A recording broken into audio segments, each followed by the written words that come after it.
দেশের রাজনীতিতে আবারও ফ্যাসিবাদের কালো ছায়া দেখা যাচ্ছে বলে শঙ্কা প্রকাশ করেছেন জামায়াত আমির শফিকুর রহমান। 11 দলীয় জোট আয়োজিত গণভোটের রায় বিরুদ্ধে সরকার সংকটের মুখোমুখি দেশ শীর্ষক জাতীয় সেমিনারে তিনি এই আশঙ্কা প্রকাশ করেন। এ সময় বক্তারা বলেন, গণভোটের রায়ের বিরুদ্ধে অবস্থান নিয়ে দেশকে সংকটের দিকে ঠেলে দিচ্ছে সরকার। গণভোটের রায় বাস্তবায়নে আন্দোলন চালিয়ে যাওয়ার ঘোষণাও আসে এই সভা থেকে। গণভোটের রায় বাস্তবায়ন ও বাতিল হওয়া 16টি অধ্যাদেশ নিয়ে সরকার ও বিরোধী দলের পাল্টাপাল্টি অবস্থানে যখন উত্তপ্ত সংসদ, তখন গণভোটের রায় বাস্তবায়ন নিয়ে জনমত তৈরির উদ্দেশ্যেই রাজধানীর কাকরাইলে এই সেমিনারের আয়োজন করে 11 দল, যেখানে অংশ নেন রাজনৈতিক দলের নেতা, বিশ্লেষক ও সুশীল সমাজের প্রতিনিধিরা। সেমিনারে মূল প্রবন্ধ উপস্থাপন করেন সুপ্রিম কোর্টের আইনজীবী শিশির মনির। ফ্যাক্টাম ভ্যালি যদি স্বীকার করেন, তাহলে অবশ্যই আপনাকে সংবিধান সংস্কার পরিষদের মিটিং ডাকতে হবে। বক্তারা অভিযোগ করেন, সরকার রাজনৈতিক স্বার্থে গণভোটের ফলাফলকে পাশ কাটিয়ে যাচ্ছে, যা দেশকে সংকটের দিকে ঠেলে দিচ্ছে।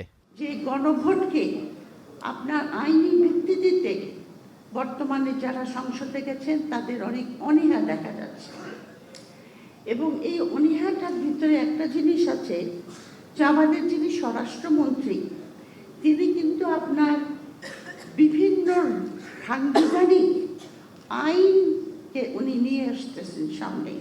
11 দলীয় ঐক্যজোটকে ধাপে ধাপে রাস্তায় নামতে হবে, এটার বিকল্প নাই।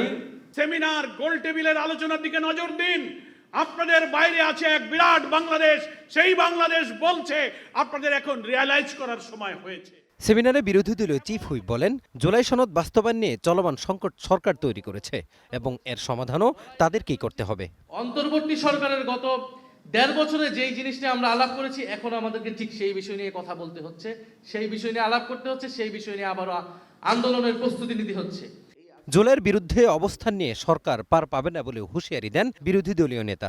70 ভাগ মানুষের রায়ের প্রতি সম্মান দেখিয়ে শহীদদের রক্তের সাথে আমাদের ওয়াদা বাস্তবায়ন করার জন্যে, জুলাই যোদ্ধাদের আকাঙ্ক্ষা পূরণ করার জন্যে এই আন্দোলন ইনশাল্লাহ সফলতার প্রান্ত সীমায় গিয়ে থামবে, এর আগে নয়। এবং সেই আন্দোলনের সফলতা নিয়েই আমরা গড়ে ফিরব। জুলাই সনদ ও গণভোটের রায় বাস্তবায়নে আগামী 24 এপ্রিল সোহরাওয়ার্দী উদ্যানে সমাবেশ করার ঘোষণা দেন বাংলাদেশ খেলাফত মজলিসের আমির মামুনুল হক।